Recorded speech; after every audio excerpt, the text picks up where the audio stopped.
नमस्कार। हम बात कर रहे थे संस्कृति की। पूर्व में हमने संस्कृति के अर्थ को जाना, संस्कृति की विशेषताओं को जाना। अब हम बात करेंगे भौतिक एवं अभौतिक संस्कृति में अंतर। अमेरिकन समाजशास्त्री ऑगबर्न ने संस्कृति को दो भागों में बांटा है, भौतिक संस्कृति और अभौतिक संस्कृति। उनके इस वर्गीकरण को अन्य वैज्ञानिकों ने भी स्वीकार किया है। तो अब हम पहले भौतिक संस्कृति को जानने का प्रयास करेंगे, उसके बाद अभौतिक संस्कृति को, और फिर हम इन दोनों में अंतर को जानने का प्रयास करेंगे। सर्वप्रथम हम बात करते हैं भौतिक संस्कृति की। भौतिक संस्कृति के अंतर्गत मानव द्वारा निर्मित सभी भौतिक एवं मूर्त वस्तुओं को सम्मिलित किया जा सकता है, जिन्हें हम देख सकते हैं, छू सकते हैं और इंद्रियों द्वारा हम उनका आभास कर सकते हैं। अर्थात जो मूर्त वस्तुएं हैं उन्हें भौतिक संस्कृति के अंतर्गत लिया जा सकता है, जैसे घड़ी, पेन, पंखा, मोटर, मशीन, औजार, वस्त्र, वायुयान, टेलीफोन, रेल, जहाज और जितने भी हमारे भौतिक साधन हैं वो सब भौतिक वस्तुओं के अंतर्गत गिने जा सकते हैं। भौतिक संस्कृति के सभी तत्वों को गिनना सरल नहीं है। सरल एवं आदिम समाजों की अपेक्षा जटिल एवं आधुनिक समाजों में इनकी संख्या अधिक है। इसी प्रकार से पुरानी पीढ़ी की अपेक्षा नई पीढ़ी के पास भौतिक संस्कृति अधिक है। भौतिक संस्कृति की विशेषताओं को हम संक्षेप में इस प्रकार व्यक्त कर सकते हैं कि भौतिक संस्कृति मूर्त होती है, भौतिक संस्कृति संचयी होती है तथा इनके अनेक अंगों में निरंतर वृद्धि होती जाती है। इसके अलावा चूंकि भौतिक संस्कृति मूर्त है, अतः उसे मापा जा सकता है। भौतिक संस्कृति की उपयोगिता एवं लाभ का मूल्यांकन सरल है। भौतिक संस्कृति में परिवर्तन शीघ्र होते हैं। एक स्थान से दूसरे स्थान पर संस्कृति का प्रसार होने पर भौतिक संस्कृति में बिना परिवर्तन हुए ही उसे ग्रहण किया जा सकता है। इस प्रकार भौतिक संस्कृति उसे माना जा सकता है जो मानव द्वारा निर्मित सभी भौतिक और मूर्त वस्तुएं हैं वो सब भौतिक संस्कृति के अंतर्गत ही आती हैं। दूसरा आता है अभौतिक संस्कृति। मैकाइवर एवं अन्य कई समाज वैज्ञानिकों ने संस्कृति में केवल भौतिक तत्वों को ही सम्मिलित किया है। सोरोकिन इसे भावात्मक संस्कृति कहते हैं। अभौतिक संस्कृति के अंतर्गत उन सभी सामाजिक तथ्यों को सम्मिलित किया जाता है जो अमूर्त हैं, जिनका कोई मापतोल, आकार व रंग नहीं होता, इंद्रियों द्वारा जिनका स्पर्श नहीं होता, वरन जिन्हें हम केवल महसूस कर सकते हैं। यानी भौतिक संस्कृति के ठीक विपरीत इसको माना है।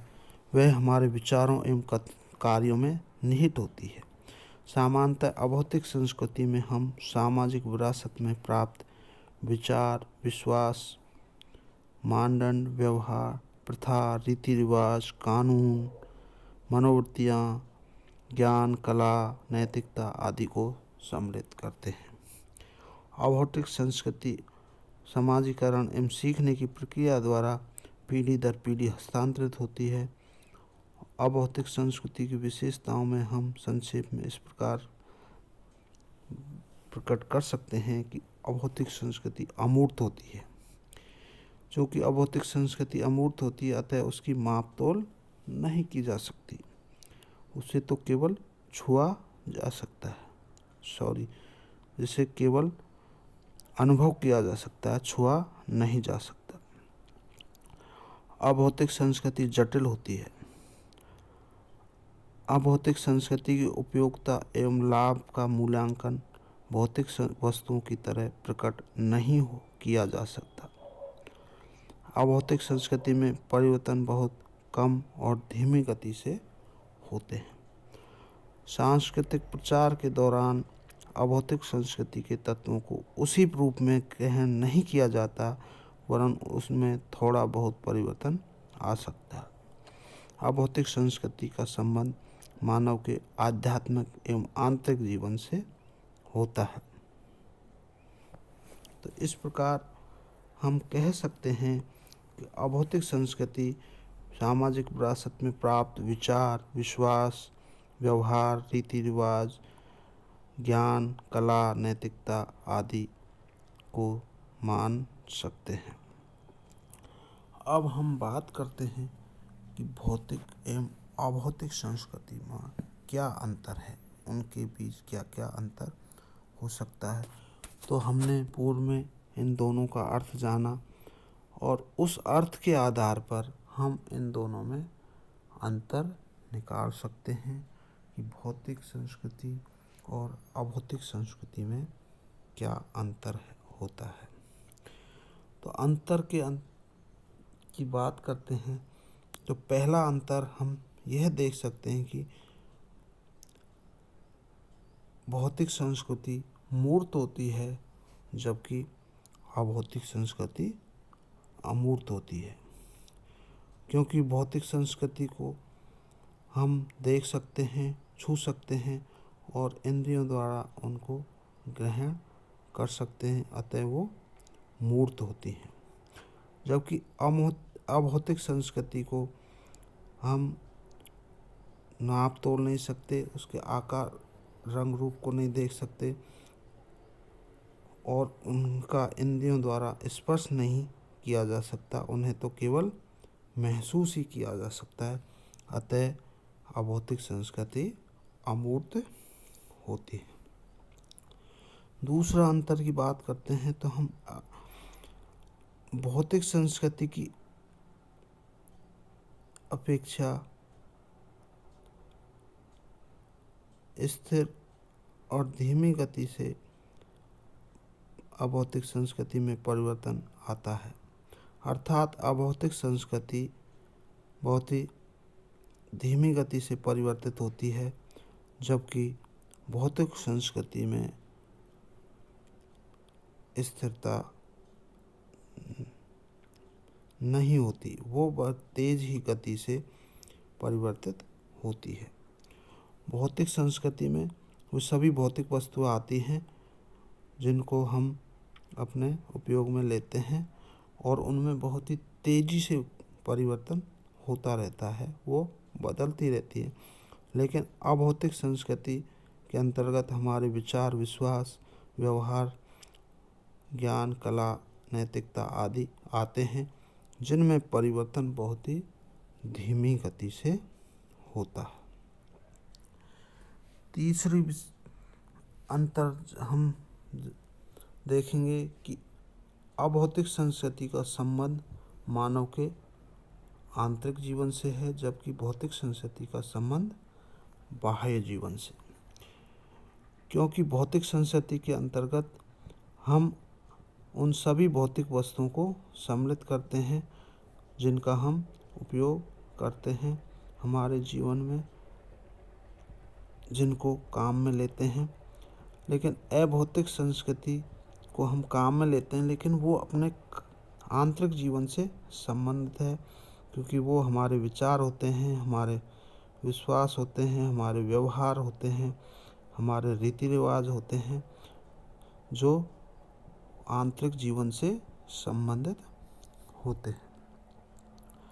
चौथी हम बात करते हैं अंतर की, तो भौतिक संस्कृति में तीव्र गति से वृद्धि होती है, जबकि अभौतिक संस्कृति में बहुत धीमी गति से वृद्धि होती है। जैसे हम देखते हैं कि भौतिक साधनों में बहुत से भौतिक आविष्कार हुए, नई नई मशीनें बनी, नई नई वस्तुएं आई, नए नए आविष्कार होते रहते हैं। जबकि अभौतिक संस्कृति के अंतर्गत आने वाले विचार, प्रथा, लोक रीतियों, जन रीतियों आदि में कोई विशेष परिवर्तन नहीं होते हैं और परिवर्तन बहुत ही धीमी गति से होते हैं, जबकि भौतिक संस्कृति में परिवर्तन तीव्र गति से होते हैं। अगला अंतर हम देखेंगे, भौतिक संस्कृति की अपेक्षा अभौतिक संस्कृति शीघ्र ग्राह्य है। जब दो भिन्न सांस्कृतिक समूह संपर्क में आते हैं तो एक दूसरे की भौतिक संस्कृति को शीघ्र ही स्वीकार कर लेते हैं, लेकिन अभौतिक संस्कृति को बहुत धीमी गति से स्वीकार करते हैं। हम देखते हैं कि जब भौतिक साधन आते हैं तो दूसरे देशों से बहुत ही जल्दी अपने देश में आने लग जाते हैं, लेकिन अगर संस्कृति की बात करें, उसकी प्रथा, रीति रिवाजों की बात करें, तो वो सहजी रूप में दूसरे व्यक्ति स्वीकार नहीं करते हैं, जबकि भौतिक वस्तुओं को शीघ्र ही स्वीकार कर लेते हैं, शीघ्र ही उनको ग्रहण कर लेते हैं, लेकिन अभौतिक संस्कृति को शीघ्रता से ग्रहण नहीं कर सकते। इसके अलावा अगला अंतर की बात करें तो भौतिक संस्कृति के मूर्त होने से उसका सरलता से माप किया जा सकता है, जबकि अभौतिक संस्कृति के अमूर्त होने से उनका माप तोल नहीं किया जा सकता। भौतिक संस्कृति को मापा और तोला जा सकता है, लेकिन अभौतिक संस्कृति को मापा तोला नहीं जा सकता, क्योंकि वो अमूर्त होती है। भौतिक संस्कृति सरल होती है, जबकि अभौतिक संस्कृति जटिल होती है। भौतिक संस्कृति संचयी होती है, आविष्कारों के कारण उसमें वृद्धि होती जाती है। अभौतिक संस्कृति में भौतिक संस्कृति के समान संचय एवं वृद्धि नहीं होती। इसके अलावा भौतिक संस्कृति का मूल्यांकन लाभ एवं उपयोगिता के आधार पर किया जाता है, जबकि अभौतिक संस्कृति का मूल्यांकन भौतिक वस्तुओं की तरह उपयोगिता से नहीं किया जा सकता, क्योंकि इसका संबंध मानव के आत्मिक पक्ष से है, जिसे महसूस किया जा सकता है किंतु मापा नहीं जा सकता। धन्यवाद।